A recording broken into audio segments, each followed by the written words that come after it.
Habang nasa gitna ng dagat ang asawa kong seaman, na walang sawang nagtatrabaho para sa kinabukasan namin.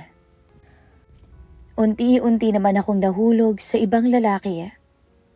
Isang security guard na araw-araw kong kasama sa bangko. Akala ko simpleng paghanga lamang nung una. Hanggang sa dumating ang gabing, tuluyan kong sinira ang tiwalang binigay sa akin ng asawa ko. Nung may mangyari na sa aming dalawa. Dear Miss Love, magandang araw po sa inyong lahat. Gusto ko lang i-share sa channel na ito ang kwento ng aking buhay at ang kataksilang nagawa ko sa aking asawa noon. Ako po si Joanna, 29 anyos noong mangyari ang lahat. Isa akong bank teller sa maliit na branch ng bangko dito sa Maynila. 3 taon na kaming kasal ng asawa kong si James noon.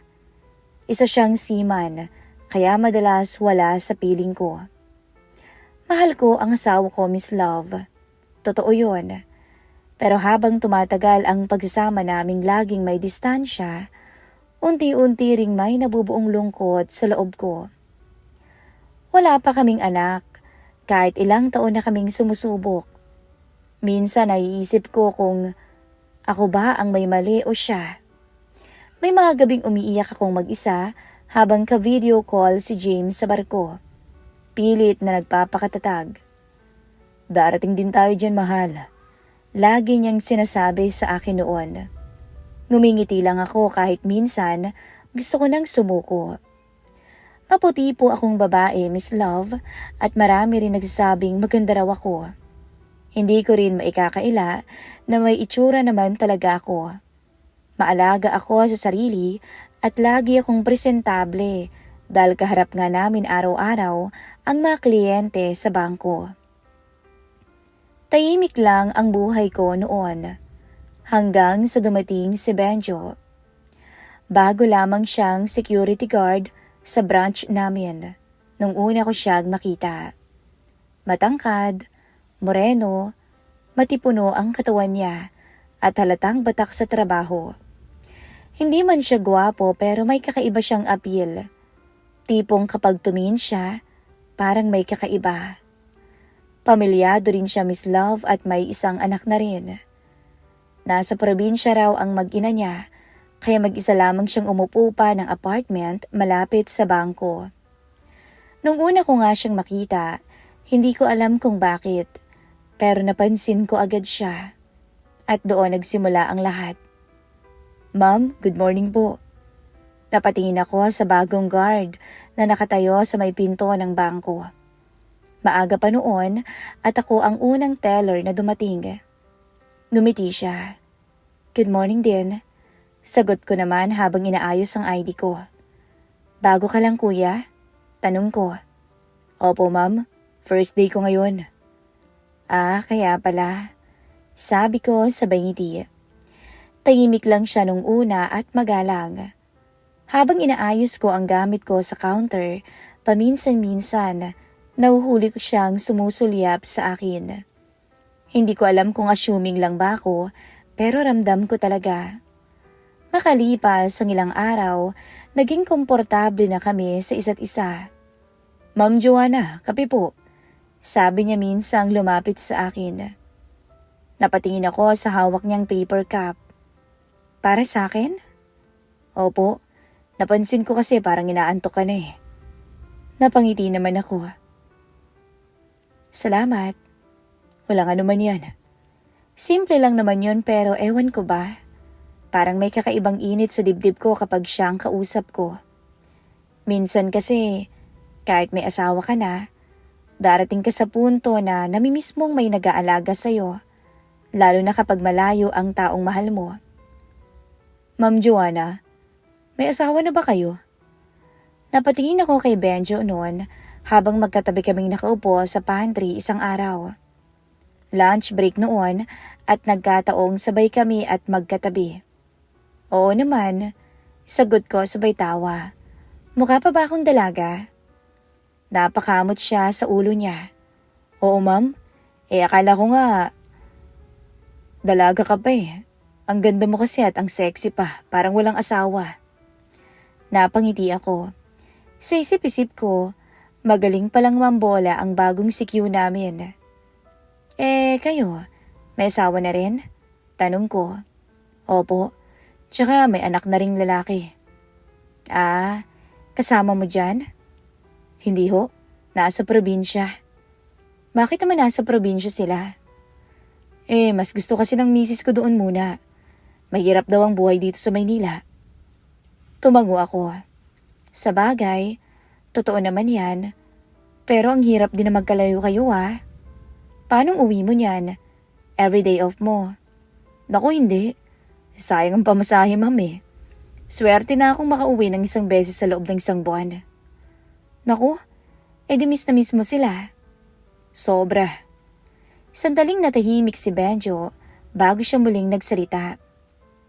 Pero, wala naman akong magagawa. Kahit malayo, kailangang magtiis. Kahit namimiss mo. Wala ganun talagang buhay.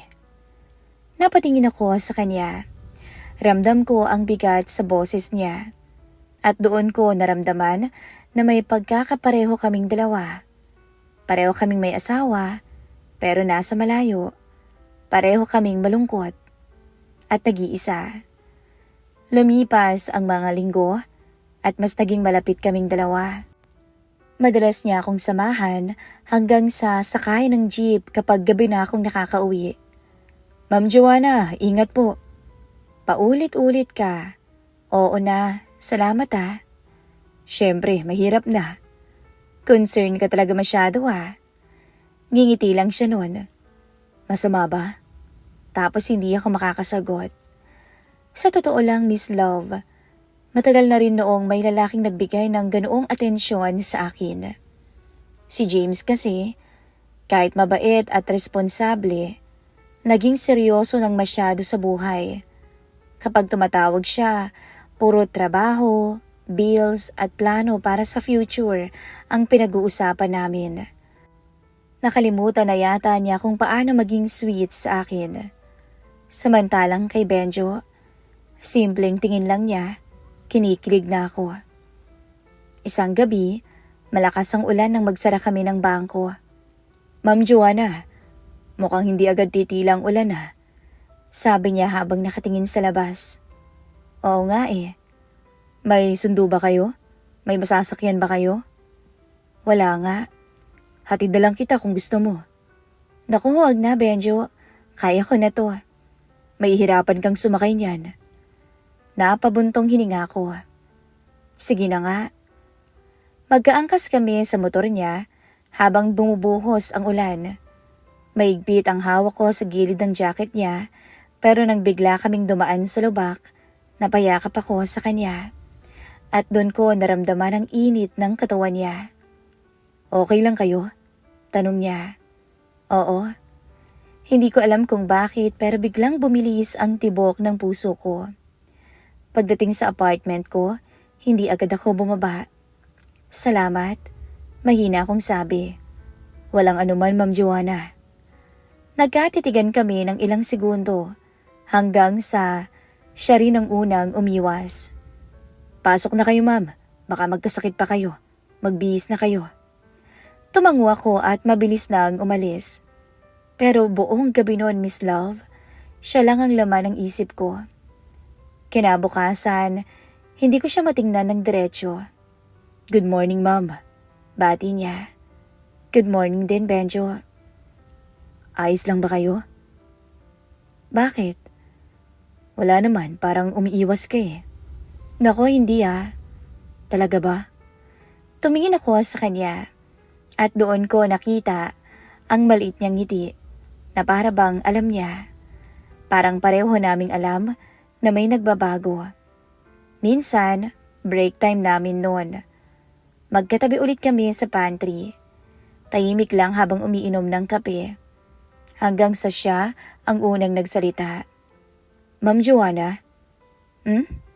Pwede bang magtanong? Ano yun? Masaya ka ba sa asawa mo? Parang biglang bumigat ang dibdib ko. Oo naman, tinatanong ba yun, Benjo? Sagot ko agad, pero mahina at halatang hindi sigurado. Napayo ko si Benjo. Pasensya na, hindi ko dapat tinatanong yung ganyan. Hindi, okay lang. Tumikim ako. Mahal ko ang asawa ko, Benjo. Sabi ko ulit. Tumangutango siya. Mukhang mahal niyo nga. Napatingin ako sa kanya. Bakit mo ba natanong? Wala siyang imik nung una. Tapos maya-maya, ngumiti ito ng pilit. Wala naman. Kasi kung akong asawa niyo, hindi ko hahayaang malungkot kayo. Mag-isa kayo. Parang may kuryente sa buong katawan ko sa sinabi niya. Hindi ako agad nakapagsalita. At sa unang pagkakataon simula nung ikasal ako, nakaramdam ako ng takot. Dahil alam kong unti-unti na akong nahuhulog sa ibang lalaki. Kung ikaw ang asawa ko, talaga ba hindi mo ako iiwan? Natatawa kong sabi. Bakit kayo ng asawa mo? Magkalayo kayo. Natawa siya. Magkaiba naman ang sitwasyon eh. Si Mrs. naman ang may gusto nun. Ikaw ba? Kung tayo bang mag-asawa, mas pipiliin mo bang sa nanay mo pa rin tumira kaysa magkasama tayong lahat? At least kahit apartment lang, may privacy tayo hindi ba? Solo tayong pamilya. Kaso ayaw niya eh. Ang hirap daw kasi dito sa Maynila. Napatango-tango na lamang ako noon. Sa paglipas pa ng mga buwan, Miss Love, doon nag-start na may mangyari sa aming dalawa ni Benjo. Hindi ko alam kung paano nagsimula ang gabing yon. Basta ang alam ko, doon tuluyang nagbago ang lahat sa pagitan naming dalawa. At doon ko rin unang niloko ng tuluyan ang asawa kong si James. Mahigit 6 na buwan na siyang nasa barko noon. Paminsan-minsan lang kaming magkausap dahil mahina ang signal sa dagat. At habang tumatagal, mas talo kong nararamdaman ang lungkot sa apartment ko. Tahimik at malamig ang gabi na para bang walang buhay. Samantalang kapag nasa bangko ako at kasama si Benjo, pakiramdam ko may taong nakakapansin sa akin. Alam niyo yun? Kinikilig ako. Napapatawa niya ako. At nagkakaroon ng excitement ang bawat araw na papasok ako. May taong nakakaalala kung kumain na ba ako, kung pagod ba ako, kung okay lang ba ako. May nagtatanong sa akin. At isang gabi nga, doon ko hinayaang manaig ang kahinaan ko. 9:00 na kami nakauwi mula sa bangko dahil nagkaroon ng aberya sa system. Pagod na pagod ako noon, Miss Love. At halos wala nang masakyang jeep sa labas dahil umuulan pa. Ma'am Joanna, ihahatid na kita. Sabi ni Benjo habang suot ang jacket niya katulad nung una. Naku, wag na Benjo, mapapalayo ka na naman eh.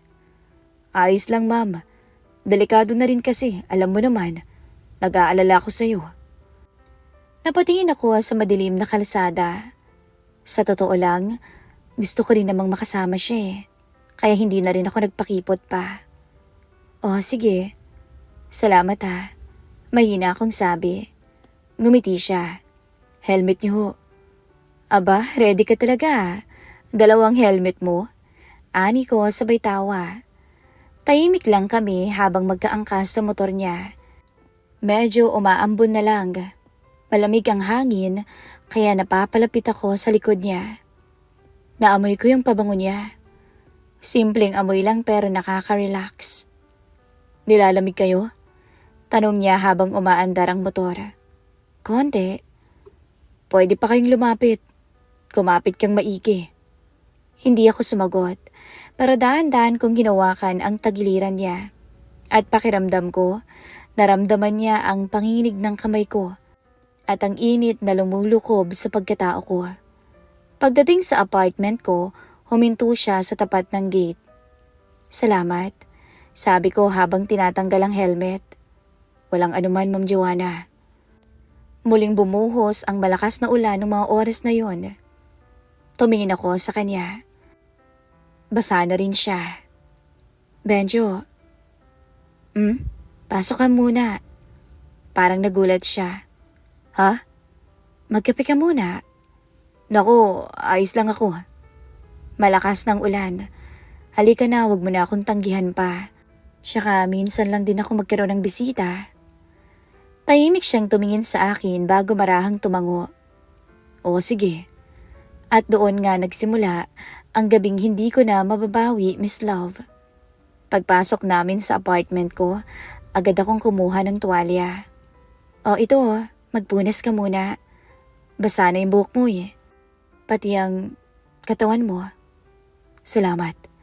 Habang pinupunasan niya ang buhok niya, dumiretso naman ako sa maliit kong kusina para magtimpla ng kape. Ang cozy pala rito, no? Sabi niya habang nakatingin sa paligid. Maliit lang pero maayos at malinis. Napangiti ako. Mag-isa lang kasi ako eh. Wala namang bata kaya walang magkakalat. Sa unang pagkakataon, parang ang gaan sa pakiramdam na may ibang tao sa loob ng bahay ko. Benjo, black coffee okay lang ba? Oo naman ma'am. Nilapag ko sa harap niya ang mug. Salamat ho. Tahimik ulit kaming dalawa. Pero ramdam ko ang tensyon. Parang may gusto kaming sabihin sa isa't isa pero pareho kaming natatakot. Hanggang sa ako ang unang umiwas ng tingin. Magbibihis lang ako Benjo ah. Magkape ka muna dyan. Sabi ko. Tumango siya. Pumasok ako sa kwarto at sinara ang pinto. Pagharap ko sa salamin, bigla akong natigilan. Hindi ko maintindihan ang sarili ko. Bakit kinakabahan ako? Bakit parang gusto kong mag-ayos? Pwede naman ako magsuot lang ng lumang t-shirt at short. Pero hindi ko ginawa. Binuksan ko pa ang aparador ko at naghanap ng disenteng pantulog. At ang napili ko, manipis na terno lang na hanggang hita lamang. Simple lang naman yun pero maayos namang tingnan. Pagkatapos kong suklayin ang bahagyaang buhok ko, napabuntong hininga ko. Ano bang ginagawa mo, Joanna?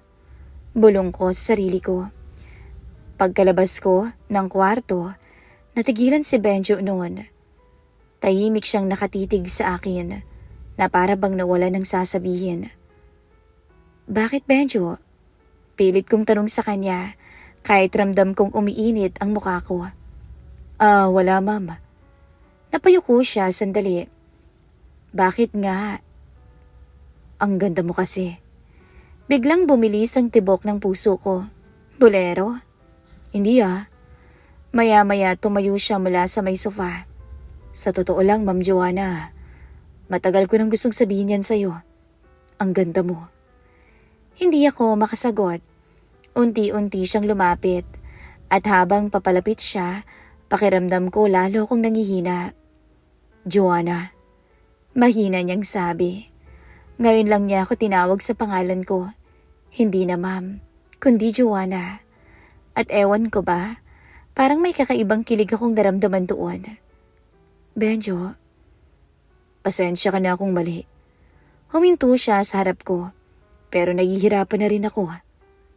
Tigilan mo nga ako sa mga biro mo. Mahina ang boses ko pero hindi matigas.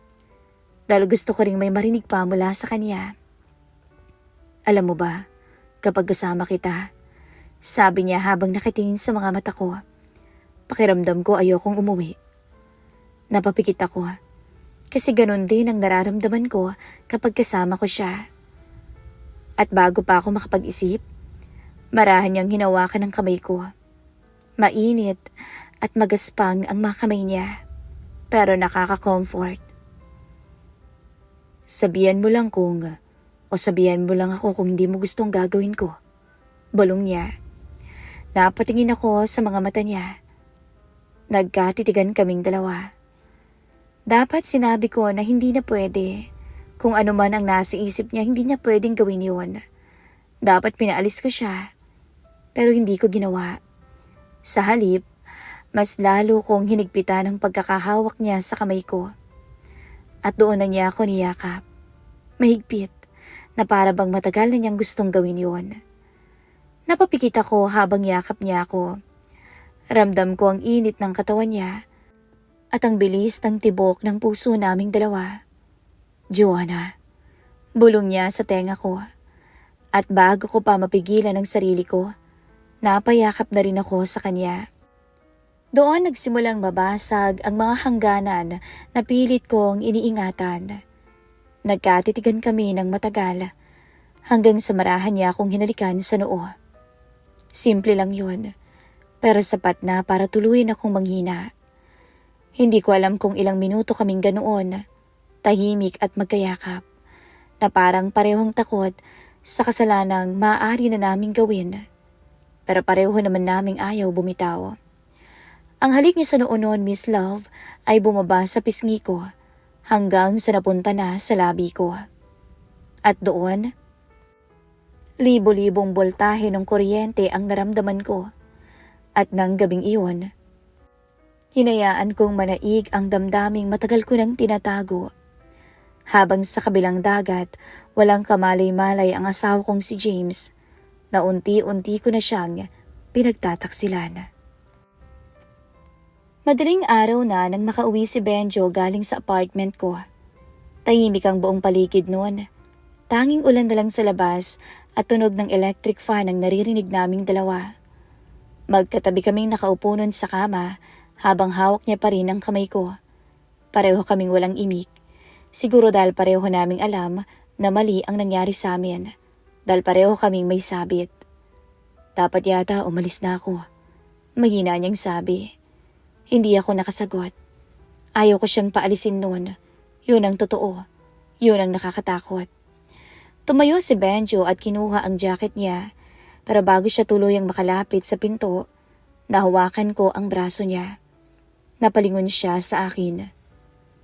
Joanna. Hindi ko alam kung bakit ko ginawa yun, Miss Love.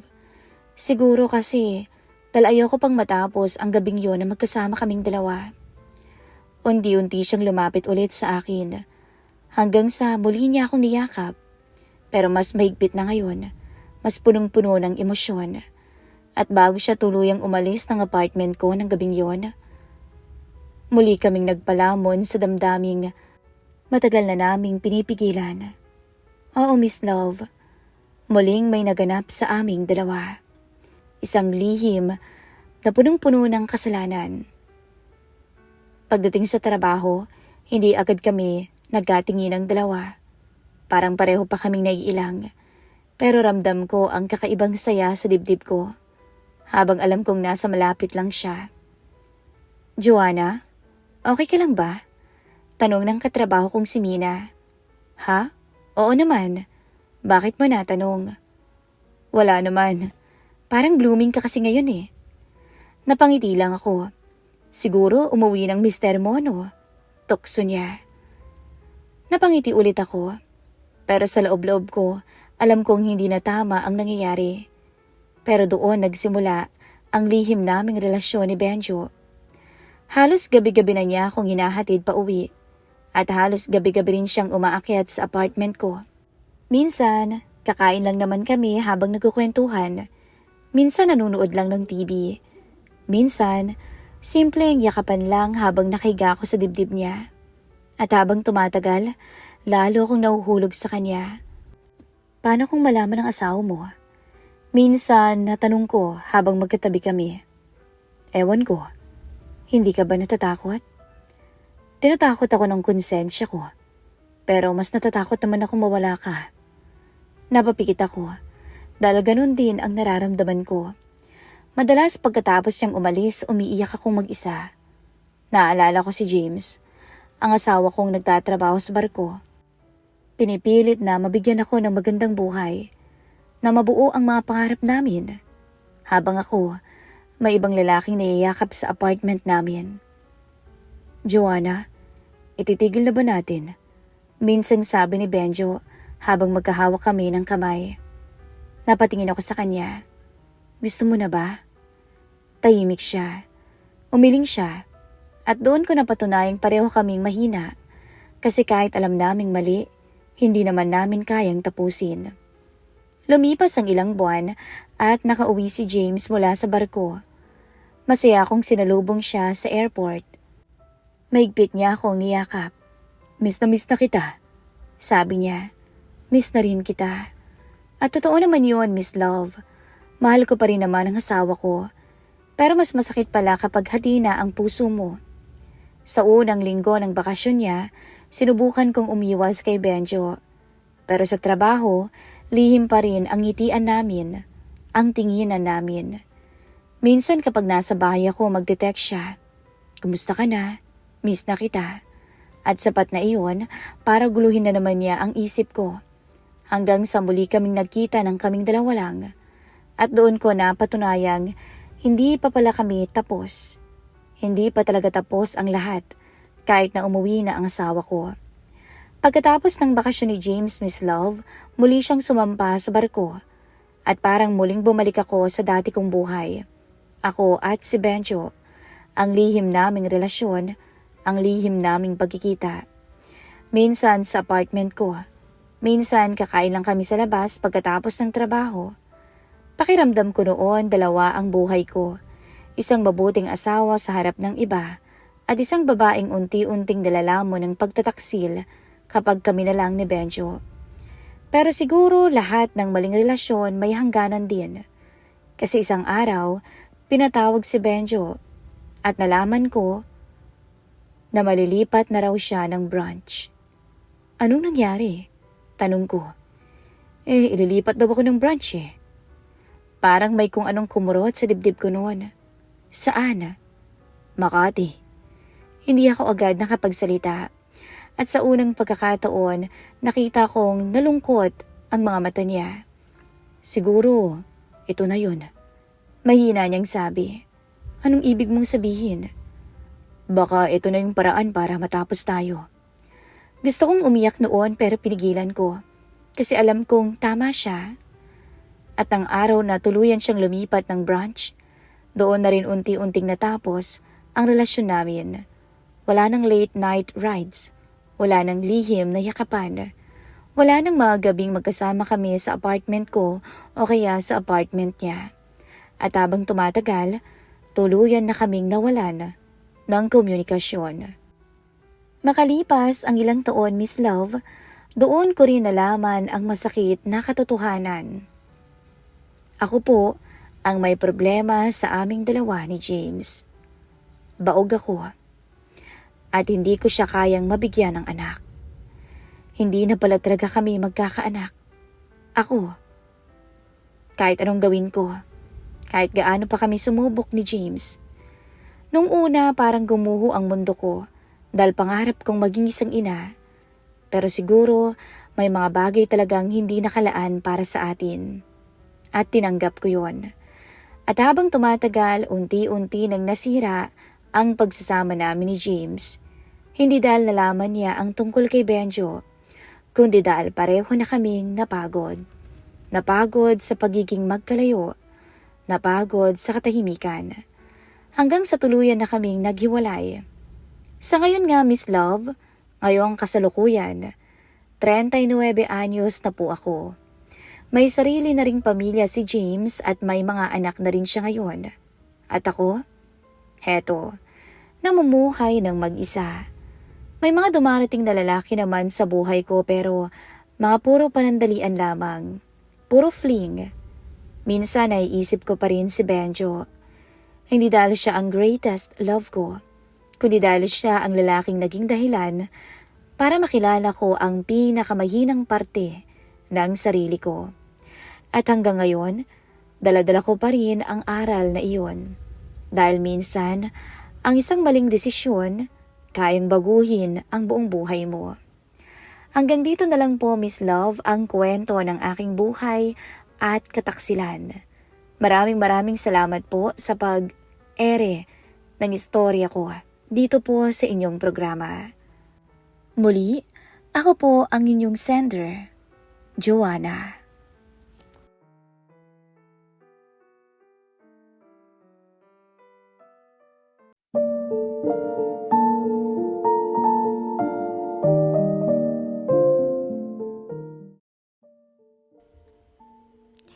Dating boksingero si Mando. Ngayon ay siyang fitness instructor sa isang eksklusibong gym sa Mandaluyong. 6-footer at matipuno ang pangangatawan Ngunit may bali-balitang anak daw siya ng isang bayaran sa ermita na nabuntis ng isang banyagang parokyano. Lumaki si Mando sa isang bahay ampunan. Nahilig sa sports at sa edad na 14 ay napili siya bilang isa sa mga kabataang sinanay na maging profesional na boksingero. Si Olivia naman ay isang young executive sa isang malaking kumpanya sa Makati. Mas matanda siya sa kanyang asawang si Mando ng 3 taon. Hindi man siya kagandahan, ay magaling namang magdala ng damit at matalino. May kaya ang pamilya niya, ngunit hindi siya mahilig umasa sa mga magulang. Pagkatapos ng kolehiyo, ay bumukod na siya sa mga ito. Dahil galing sa isang eksklusibong universidad, ay madali siyang nakahanap agad ng magandang trabaho. Isang sumisikat na boksingero noon si Mando, nang magkakilala sila ni Olivia sa isang bar. Matapos magkayayaan ang barkada niya matapos niyang manalo sa isang importanteng laban. Matapos ang 2 taong pagiging magnobyo, ay nagpakasal ang dalawa. Ilang buwan matapos silang ikasal, ay pinatigil siya ng asawa sa pagiging boksingero. Nakatira si Mando at Olivia sa isang condo unit na niregalo ng mga magulang ng babae sa kanila nung kinasal sila. Hindi ito kalakihan, ngunit mayroon tong maliit na maid's quarter at may sarili ring CR sa loob ng master's bedroom. 3 taon pagkatapos nilang ikasal, ay nagpasya silang magpatingin dahil hindi pa rin sila nagkakaanak. Doon nila natuklasang may diferensya pala ang babae sa matres at maliit lang ang porsyento nilang magkaroon ng baby. Simula noon, ay unti-unti nang nanlamig ang pagsasama ng dalawa. Binuhos ni Olivia ang kanyang oras sa trabaho. Lagi itong nag-overtime. Kadalas ay kahit sa weekend ay pumapasok to. Si Mando naman ay lagi na lang nasa gym o kaya ay abala sa iba pa nitong mga sports activities. Isang araw, ay nagpaalam ang kanilang kasambahay na si Aling Maming. Pinsan ito ng nanay ni Olivia. Bata pa lamang siya, ay kasama na nila ito sa bahay ng kanyang mga magulang. Dumating na raw kasi ang asawa nito galing Saudi at pinapahinto na siya sa pagtatrabaho. May nirekomenda naman tong kapalit. Pamangkin daw niya na taga-probinsya. Mabait daw to at mapagkakatiwalaan. Nagpasalamat naman si Mando dahil mahirap maghanap ngayon ng matinong kasama sa bahay. Halos matulala si Mando nung una niyang masilayan si Vina. Hindi ito katangkaran, ngunit napaka-sexy, maganda at dalagang-dalaga.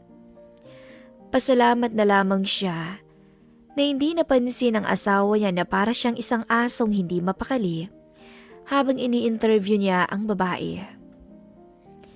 Dahil nga maliit lang ang condo unit at kompleto naman sa gamit ang mag-asawa, ay naging magaan lang ang trabaho doon ni Vina. Kadalasan ay may panahon pa siyang manood ng kanyang mga paboritong teleserye. Madali rin pakisamahan ang kanyang mga amo. Ang ate Olivia niya ay laging naka-overtime at kadalasan ay mga paskil lang sa ref ang kanilang paraan ng pag-uusap o kaya ay text o tawag sa telepono. Ngunit kapag nasa bahay naman ito, kaaya-aya naman ang ugali nito sa kanya. Sa pagkakaalam nga niya ay pinsan ng kanyang tiya ang nanay nito. Pero kahit na magkamag-anak sila, ay hindi naman sila magkakilala ng personal. Ngayon lang niya nakita ang babae. Basta naririnig lang niya ang pangalan nito sa tiya maming niya kapag nauuwi ito sa probinsya nila. 18 anyos pa lamang siya at high school lang ang kanyang natapos.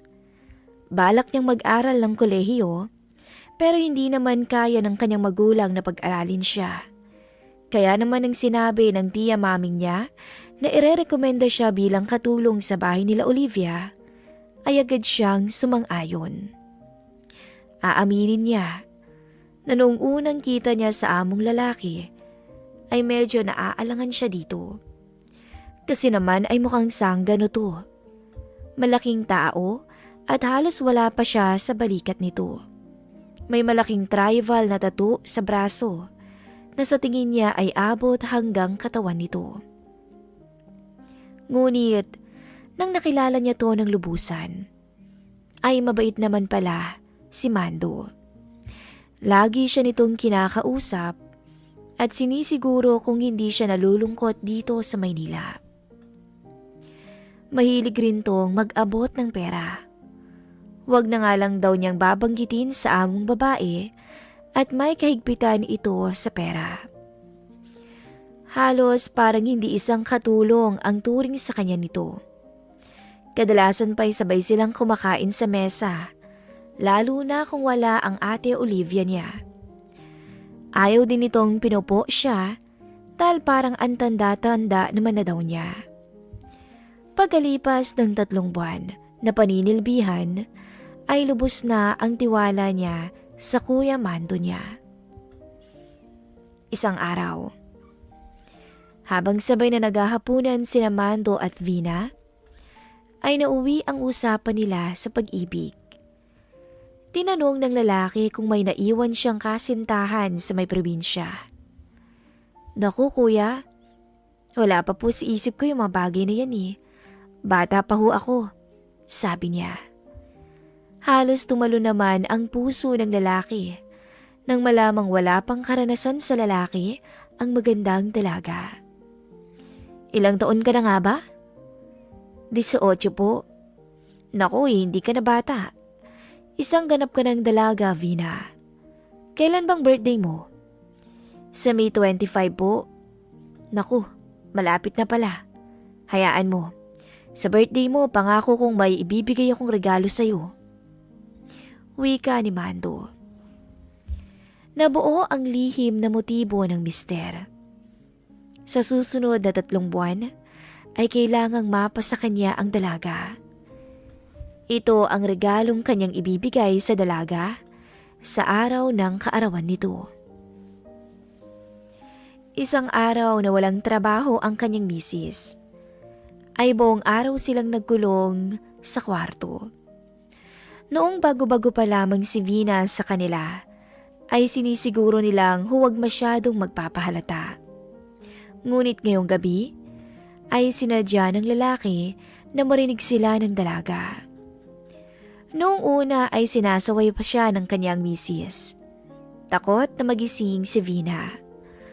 Ngunit dahil nga sa likas na mahusay sa kama ang lalaki, ilang sandali pa, ay tuluyan ng napalakas ang boses ng misis.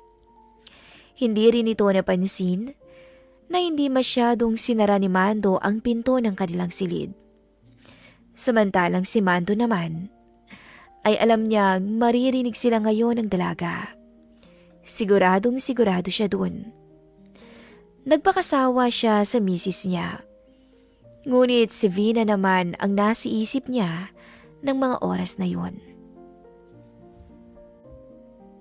Kinabukasan, ay nagmamadaling umalis si Olivia dahil tinanghali ito ng gising. Hindi na to nag-agahan pa. Ilang minuto pagkaalis ng misis, ay lumabas ang bagong paligong lalaki. Inutusan ni Mando ang kasambahay na si Vina na ipagtimpla siya ng kape. Ihanda ng agahan at sumabay na rin to sa pag-uumagahan niya. Naupo si Mando at nagsimulang magbasa ng dyaryo. Inilapag naman ni Vina ang kape para sa amo at isang baso ng tinimplang juice para sa kanya. Salamat, wika ni Mando. Walang anuman kuya. Habang nagsasandok ng sinangag, bacon at itlog ang dalaga, ay nag-umpisang magkwentuhan ng dalawa ng mga bagay-bagay. Vina, siya nga pala, pasensya ka na sa kagabi. Narinig mo yata kami. Matagal-tagal na rin kasi kaming dieta ni Mrs. Po, naku hindi ko naman po rinig sa kwarto. Tila nagulat na pagsisinungaling ng babae at bigla niyang naalala ang kagabi. Medyo nag-blush pa siya dahil dito. Pagkatapos mag-almusal, ay tinulungan ni Mando si Vina sa pagliligpit ng pinagkainan. Napansin ng dalaga na iniikot ng lalaki ang mga balikat nito na para bang may iniindang sakit. Vina, pakikuha nga yung omega painkiller sa tokador. Medyo masakit kasi yung balikat ko Naperas ako yata sa gym kahapon. Kinuha ng dalaga ang liniment at inabot sa amo. Naupo si Mando sa isang bangko at nagtangkang i-massage ang sarili. Ngunit mukhang nahihirapan tong abutin ng balikat. Okay lang ba kung ikaw nang magpahid nito, Vina? At pakihilot mo na rin. Hindi na nito hinintay ang sagot ng babae. Inabot na agad nito ang liniment dito. Nagulat pa si Vina nang magkalas ng t-shirt si Mando. Malapad ang mabalikat ng among lalaki. Pansin ng dalaga ang tattoo nitong nag-uumpisa sa kanang braso, pataas sa kanang balikat nito. At ilang sandali lang ay lumapat ang kanyang paghilot sa matipuno nitong balikat. Ganyan nga, Vina. Laksan mo pa ng konti. Pagkatapos ng 5 minuto, ay huminto na ang dalaga. Tumayo naman si Mando, humarap sa babae at nagpasalamat. Sa unang pagkakataon, ay napagmasdan ng dalagang si Vina ng harapan ang magandang katawan ng amo. Napasulyap din siya sa short nito at tila lalong nag-blush ang pisngi niya dahil sa napansin. Nagtama ang kanilang mga paningin. Yumuko ang dalaga na para bang naiilang. Sa unang pagkakataon, ay nagkaroon siya ng mali siya kay Mando. Sige ho't maglilinis pa po ako ng kusina. Iwas ng babae. Halata naman ni Mando ang naging reaksyon ng dalaga. At napangisi siya dahil dun. Isang makahulugang ngisi. Sa paglipas ng araw at buwan. Mando, paalala ko ulit sa iyo nasa Baguio ako para sa isang conference mula sa Biyernes hanggang sa Linggo ng gabi. Pwede ba akong sumamahan? Tanong ni Mando, kahit alam na niya ang isasagot ng misis. Naku huwag na at masasayang lang ang oras mo. Working conference yun. At tiyak na busy ako kahit na sa gabi. Hindi kita maasikaso at may inip ka lang. Huwag kang mag-alala at pagdating ko, babawi ako sa'yo. Sabay kindat ni Olivia sa mister. Kunwari nalungkot naman si Mando. Ngunit ang totoo ay tuwang-tuwa to sa mga pangyayari. Malayang-malaya niyang maisa sa katuparan ang kanyang inaasam na sandali. Naku, sa Biyernes na nga palang birthday mo. Sabi ni Mando kay Vina. Oo nga kuya Bala ko nga ho sanang umuwi sa amin. Kaso may conference pala si ma'am. Mula Biyernes hanggang Linggo. Sagot ng dalaga. Sinabi mo bang birthday mo?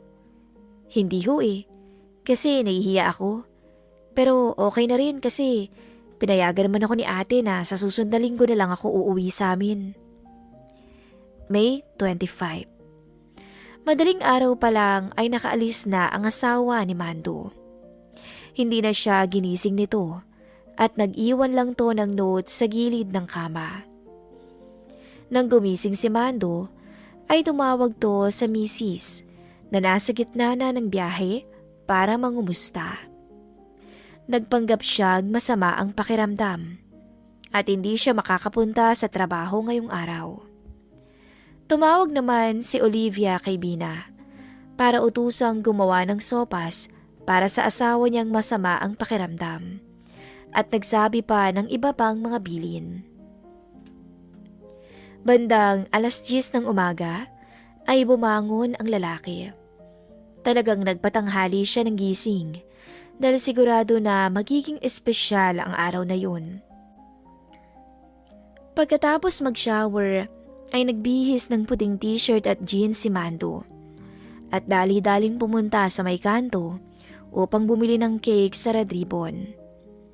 Pinalagyan na rin niya ng Happy Birthday Bina. Tamang-tama namang wala pa si Bina at namamalengke pa.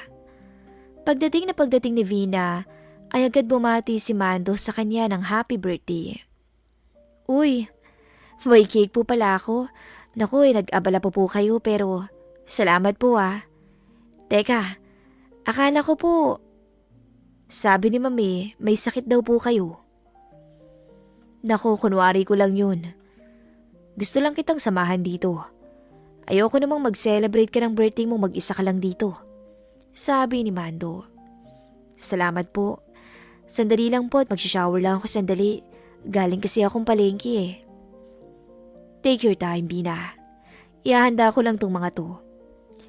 Tinanggal ni Mando sa box ang cake at nilagay sa gitna nito ang isang maliit na kandila. Pagkatapos ay kinuha sa refrigerator ang isang bote ng pinalamig na mumurahing champagne na binili niya kahapon. Binuksan niya to at ibinuhos sa 2 baso. Kakatapos lang niyang sindihan ang kandila nang bumalik naman ang kakaligo lang na dalaga. Make a wish and blow the candle, Bina. Pumikit ang babae at hinipan ang kandila. Happy birthday. Inabot ni Mando ang isang sobre sa dalaga na naglalaman ng 5,000 piso. Naku, salamat ho pero ang laki naman ho yatang halaga nito. Wala yun. Basta wag ka lang maingay sa asawa ko. Pocket money mo pag uwi mo next week. Inislice ng lalaki ang cake at iniabot ang isang slice sa dalaga. Tinikman ni Vina ang cake at nagustuhan niya to. Inabot ni Mando kay Vina ang isang baso ng champagne. Cheers! Cheers! Matapos ang 2 lagok ay nakaramdam ng konting pagkahilo ang dalaga. Hindi kasi sanay itong uminom. Pinilit niyang inubos ang alak sa kanyang baso dahil alam niyang may kamahalan to at ayaw naman niyang mapahiya kay Mando. Nagumpisang magpatugtog ng musika si Mando at nagsimulang sumayaw. Nagsayaw na rin ang dalaga. Noong una ay mga bagong sayaw ang tumutugtog. Aliw na aliw ang dalawa habang nagsasayawan. Maya-maya, lumapit si Mando sa stereo at pinalitan ng kanta. Nagsimulang tumugtog ang malambing na musika. Lumapit to kay Bina. Niyakap ang magkabilang bewang ng dalaga at iniyakap din ni Vina ang kamay sa batok ni Mando. Dahil matangkad si Mando ay medyo nakayuko na to at ang babae naman ay medyo nakatingkayad. Nagsimula silang magsayaw. Mabagal. Ilang sandali pa ay halos wala ng puwang sa pagitan nila. Ramdam na ni Vina ang matipunong katawan ng among lalaki at parang nawawala na siya sa sarili. Habang tahimik na nagsasayaw ang dalawa, ay nagtama ang kanilang mga mata. Napakaganda mo, Vina. Matagal na kitang gusto. Hanggang sa hindi inaasahang magdikit ang kanilang labi. Noong una ay medyo umiiwas pa ang dalaga, ngunit di naglaon, ay napansin niyang tumugon na din to. Halos magliyab ang buong pagkatao ni Vina. Hindi niya alam kung anong nangyayari sa kanya. Pero isa lang ang sigurado siya, na malaking kasalanan ang lahat ng yun. Ang akala ng dalaga ay hanggang halik lang ang lahat. Ngunit nagulat siya nang buhatin siya ni Mando patungo sa kanyang silid. Medyo nagtaka pa ang dalaga nang inilak ng amo ang pinto. Ibinaba siya nito sa higaan. Napaurong pa siya nang sumampa si Mando sa may kama. "Relax ka lang, Vina. Wala tayong gagawin na hindi mo gustong gawin," wika nito. Pagkasabi noon ay wala sa sariling napakagatlabi na lang ang dalaga. Tuluyan ng nilamo ng matinding uhaw. Hindi na niya nagawang tanggihan si Mando. Kusa niyang tinanggap ang bawat haplos at halik sa kanya ng amo. Hanggang sa namalayan na lamang niya ang sarili na kusang binukas ang mga binti para kay Mando. Sa huli ay tuluyang binigay ni Vina ang unang karanasan kay Mando. "Happy birthday, Vina. Nag-enjoy ka ba sa regalo ko sa'yo? Pero, paano ho ako? Paano kung mabuntis ako?" Nag-aalalang tanong niya. "Huwag ka mag-alala, Vina. At may depresya ako, kaya wala pa kaming anak hanggang ngayon ng misis ko." Pagsisinungaling ni Mando. Lihim niyang ninais na sana nga ay madisgrasya niya ang dalaga upang magkaroon siya ng anak dito. Nakaidlip ng magkayakap ang dalawang magkalaguyo na sinulit ang buong magdamag. 3 araw na sinulit ng dalawa ang pagkakataon. Noong sumunod na linggo ay hindi tumuloy sa probinsya si Vina. Nagpaalam naman ang lalaking magte-trekking with the boys. Yun pala ay tumuloy ang dalawa sa isang resort sa Batangas. At doon ay 3 araw ulit nilang pinagsaluhan ang bawal nilang relasyon. Simula noon ay sa bawat may pagkakataon ay pumupuslit ang dalawang magkalaguyo. Makalipas ang 2 buwan ay nagtaka si Vina kung bakit hindi pa siya dinaratnan. Buntis ang dalaga. Lihim namang natuwa si Mando sa magandang balita. Kinausap ng lalaki ang asawa. Ipinagtapat na nabuntis niya si Vina. Nagawa lang daw niya yun dahil sasabik siyang magkaanak. Nagmakaawa si Mando kay Olivia na huwag siyang hihiwalayan at patawarin sa kanyang pagkakamali. Sa huli, pinatawad naman siya ng asawa sa kanyang dahilan. Napagkasunduan nilang kumbinsihin ang dalaga na ilihim ang pagbubuntis at pagkapanganak nito ay kanilang aampunin ang sanggol. Masama man ang loob ni Vina dahil ngayon ay alam niyang ginamit lang siya ng among lalaki upang magka-baby, ay wala naman siyang nagawa kundi sumang-ayon. Dahil alam niyang papatayin siya sa kanila kapag nalaman ng mga ito na siya ay nadisgrasya ng isang may asawa na. At ang nakakahiya pa ay asawa ng ate Olivia niya ang tatay ng kanyang anak. Siguradong kahihiyan, hindi lang sa kanya, lalong-lalo na sa pamilya niya. At baka kung ano pang magawa sa kanya ng tiya maming niya kapag nalaman nito ang lahat. Pagkatapos ng ilan pang buwan, ay nagsilang si Vina ng malusog na sanggol na lalaki. Matapos makumpleto ang adoption papers, ay binigyan ng mag-asawa ng malaking halaga si Vina at pinauwi na sa probinsya. Nagbalik naman sa dati ang pagsasama ng mag-asawa at itinuring na ni Olivia ang sanggol na parang isang tunay niyang anak. Nagpasya rin silang sa ibang bansa na manirahan upang makapagsimula ng panibagong buhay.